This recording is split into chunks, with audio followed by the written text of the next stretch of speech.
Arkadaşlar merhaba. Takı Yapım YouTube kanalına hoş geldiniz. Bugün görmüş olduğunuz papatya bileklikten yapacağız. Bu ürün bu sene standımızda çok sattı, çok rağbet gördü. Elimizde de kalmadı. O nedenle yapmak istedim. Yaparken de size nasıl yapıldığını göstermek istiyorum. Çok farklı bir yöntemle bunun yapımını size anlatacağım arkadaşlar. Anlattığım bu sistemde de herkes bu takıyı eline iğne iplik almamış bile olsa yapabilecek duruma gelecek.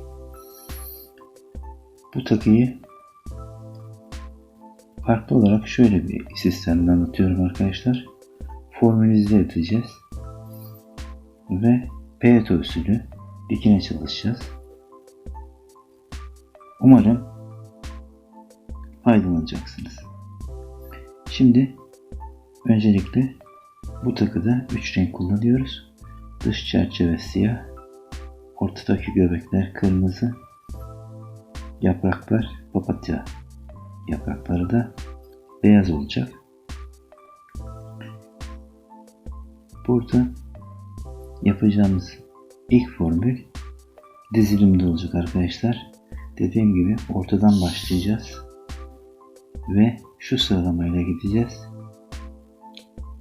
Kaç tane çiçek yapacaksanız, ben burada kısa tutacağım, çok fazla yapmayacağım. Şu görmüş olduğunuz bileklik 21 tane papatyadan oluşuyor. Kaç tane bileklik yapacaksanız, kaç tane papatya yapacaksınız, o kadar dizilimde bir yöntem kullanıyoruz. Önce siyah, sonra beyaz, sonra ortadaki kırmızı, sonra beyaz olarak. Kaç tane çiçek yapılacaksa o kadar bu sırayla gideceğiz. Bir siyah, bir beyaz, bir kırmızı, bir beyaz. Bir siyah, bir beyaz, bir kırmızı, bir beyaz alacağız.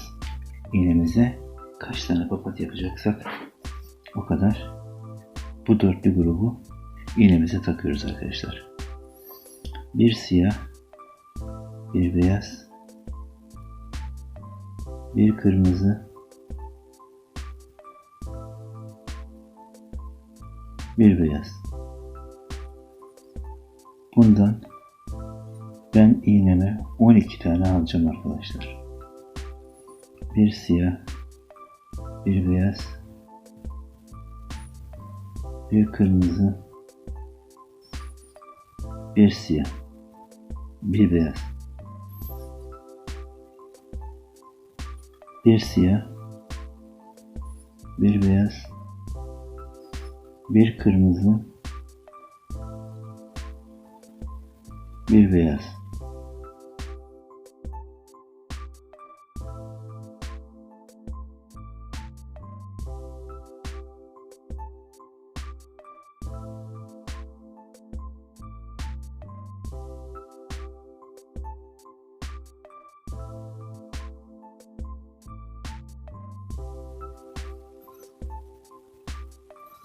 Arkadaşlar gördüğünüz gibi 12 tane sırayı aldım.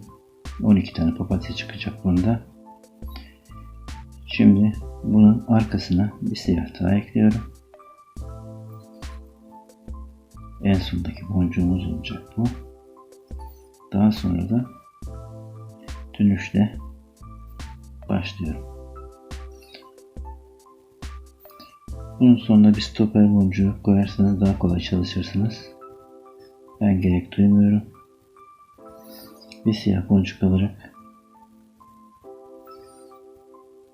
ilk boncuğu atlayıp ikinci boncuğa girerek devam edeceğim.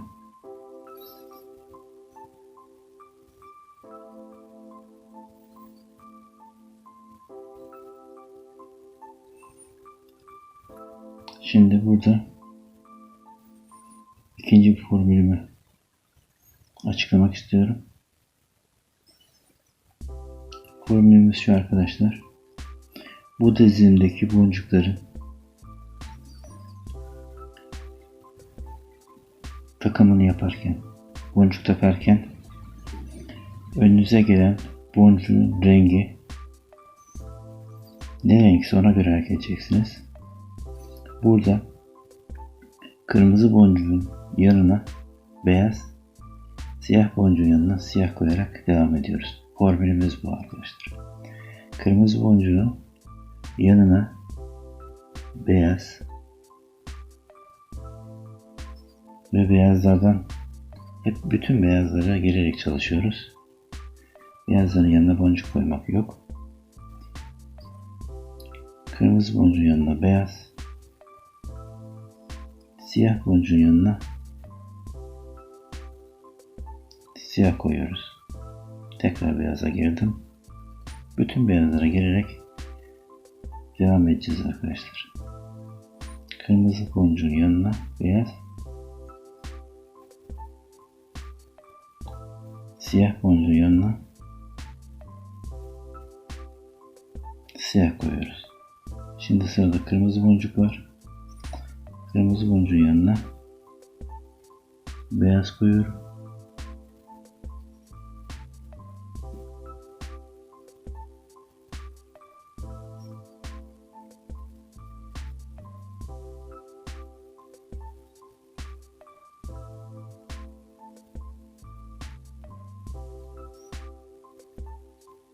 Siyah boncuğun yanına siyah. Tüm beyazlardan gelerek bu işlemi sonuna kadar yapıyorum arkadaşlar.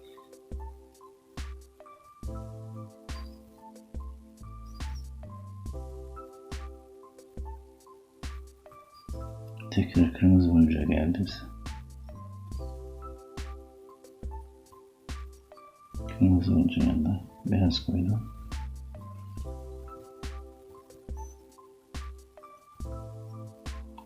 Sıra siyah boncukta. Siyah boncuğun yanına da siyah koyuyorum.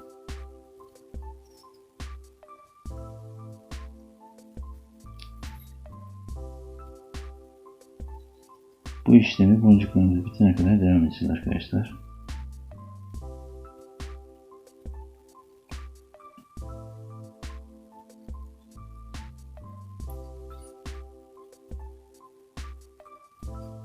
Kırmızı yanına beyaz koydum. Şimdi siyah yanına yine beyazın içinden geçerek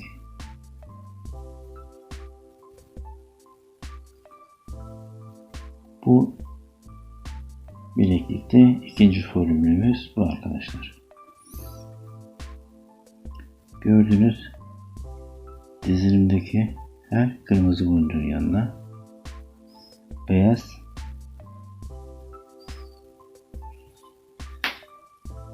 her siyah boncuğun yanına siyah boncuk koyarak devam ederiz ve tüm dizilimi tamamlayacağız arkadaşlar.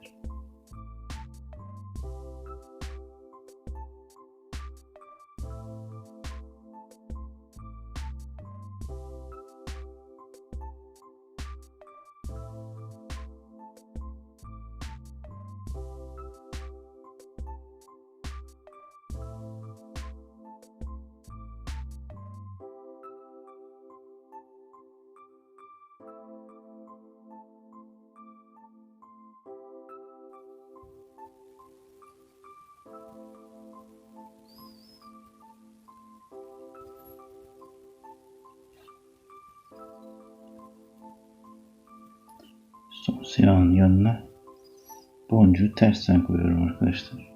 Çünkü önünde başka boncuk yok.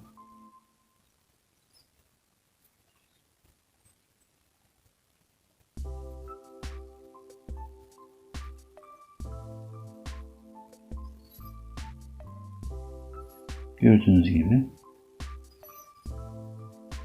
işlemimi tamamladım. Her siyah yanına bir siyah, her kırmızı yanına bir beyaz koyarak bir siyah, bir beyaz, bir siyah, bir beyaz sırayı tamamladım. Ve arkadaşlar dönmüş vaziyetteyiz. Şimdi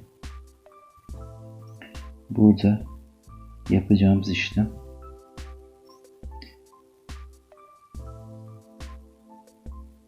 Artık araları doldurmak. Beyazın yanına beyaz koyuyoruz. Tüm beyazların yanına birer beyaz koyarak sırayı tamamlayacağız. Bunu yaparken de kırmızının aynı yönde olmasına dikkat edeceğiz arkadaşlar. Eğer kırmızı aynı yönde değilse düzelterek devam ediyoruz. Bu üçüncü formülümüz. Her beyazın yanına bir beyaz koyarak devam ediyoruz.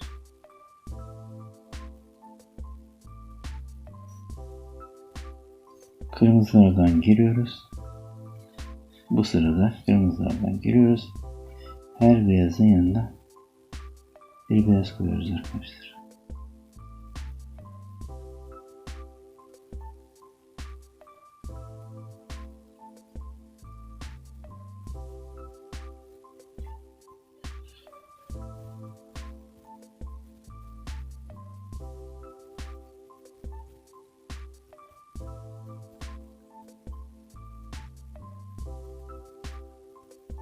Sonra siyahtan gireceğiz şimdi.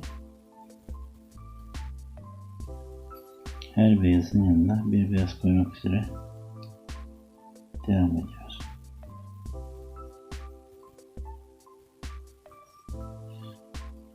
Burada dikkat edeceğimiz kırmızıların aynı hizada olması. Şuraya geldiğimizde bu kırmızıyı kendi tarafımıza çevirmek durumundayız arkadaşlar. Şöyle.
Arkadaşlar gördüğünüz gibi bu sırayı da hep beyaz koyarak yukarı kadar tamamladık. Buradan dönüyoruz. Önce başa bir siyah koyacağız.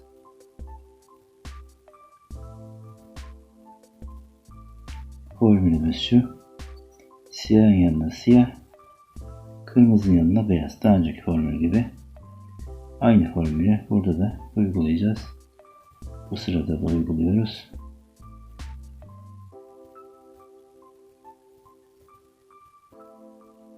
Kırmızının yanına beyaz.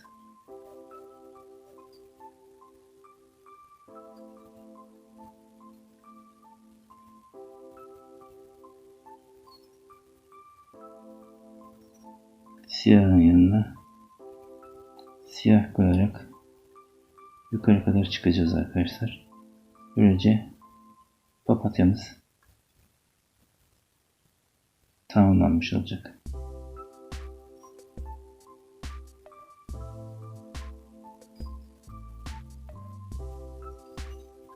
Kırmızının yanına beyaz.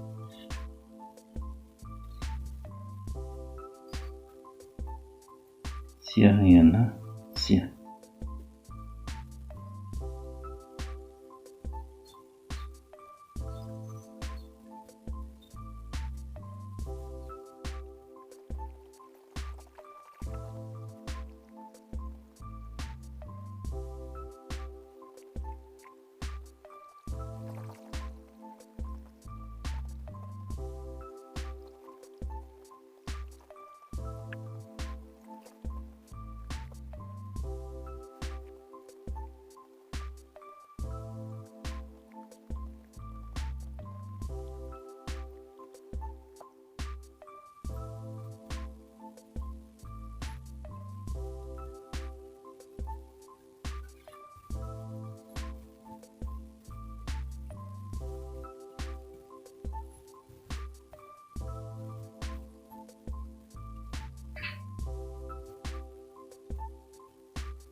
Arkadaşlar gördüğünüz gibi başa kadar çıktık.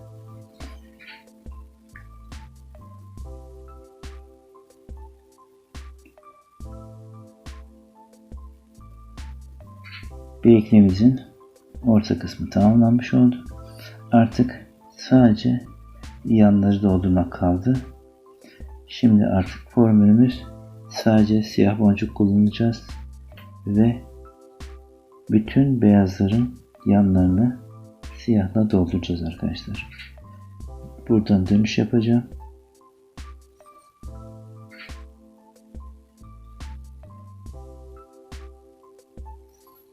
Bu sırayı tamamladıktan sonra da burada bir kulp, sonra dönüşte burada bir kulp yapacağım. Ve bitireceğiz arkadaşlar.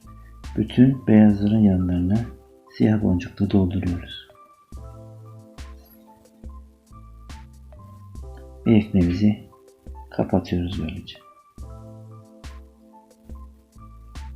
Papatyaların etrafı kapanmış olacak.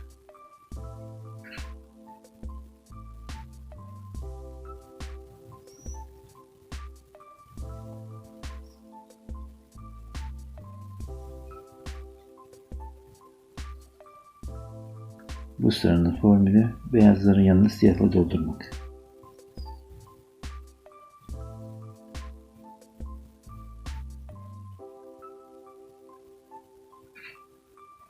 Bu sırayı tamamladıktan sonra uçta bir kulp yaparak döneceğiz.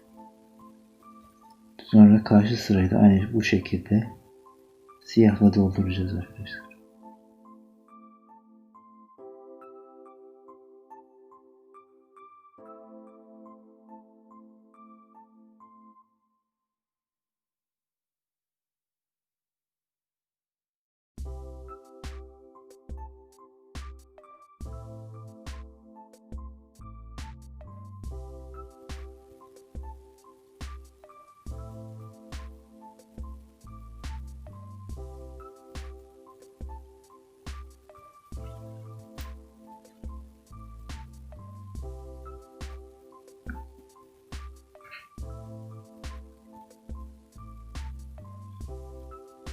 Burada başa çıktık.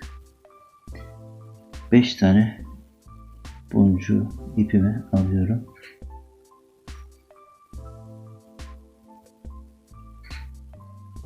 Ve en baştaki boncuğa batarak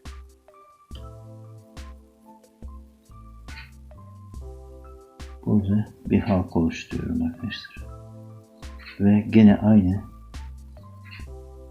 her beyazın yanına bir siyah koyarak sıraya devam ediyorum. Aynı formülü burada da uyguluyoruz.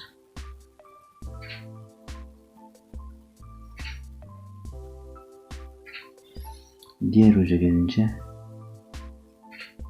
tekrar bir kulp daha yapacağız.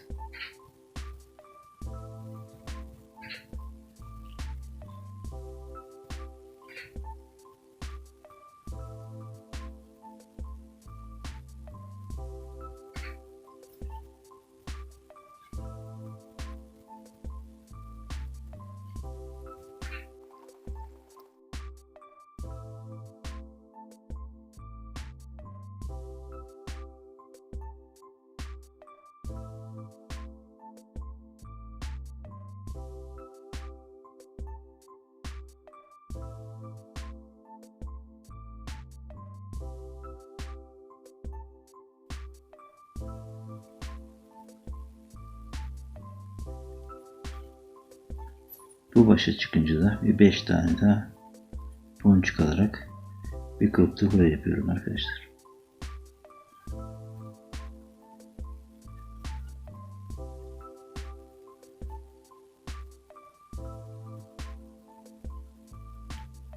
Daha sonra bunun içinden bir kez daha dönerek sağlamlaştıracağım. Yalnız burada son işlemleri de yapalım. Yine aynı formülümüz geçerli. Tüm beyazların yanına bir siyah dolduracağız. Yalnız burada şöyle bir işlem var. Şu araya boncuk koymayacağımız için burada boncuğu attıktan sonra 2 boncuktan birden geçeceğiz arkadaşlar. Bir siyah boncuğu atıyorum. 2 boncuktan birden geçerek devam ediyorum. Tek tek de geçebilirsiniz. İkisinden birden de geçebilirsiniz. Daha sonra bu boncuğun içinden çıkıp tekrar bir siyah boncuk atacağım.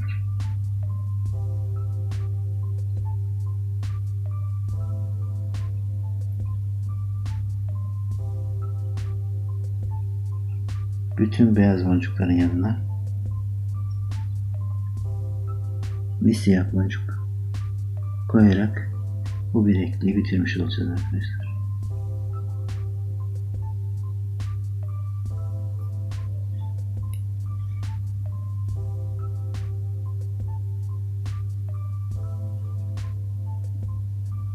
Gördüğünüz gibi bu sırada bir boncuk atlayarak devam ediyoruz. Şurada bir boncuk olmadığı için burada boncukların içinden yürüterek diğer boncuğa gelerek devam edip tekrar beyazın yanına siyah boncuğu koyarak işleme devam ediyoruz.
Arkadaşlar bu son boncukla bilekliğimi tamamlamış oluyorum. Bundan sonra yapacağım işlemler artık bilekliği bitirmek için kulbun içinden tekrar geçerek sağlamlaştırmak, ipi düğüm atıp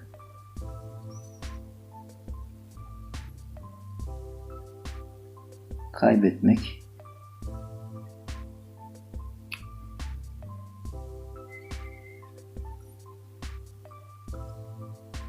ve bilekliğimizin iki ucuna zincir ya da asansör yaparak daha önceki derslerde gördüğümüz gibi asansör yaparak bilekliği bitirmek arkadaşlar. Gördüğünüz gibi papatya desenli çok tutulan satılan bilekliğimizi bitirdik. Herkese kolay gelsin diyorum. Başka videolarda görüşmek üzere. Hoşça kalın. Mutlu günler diliyorum.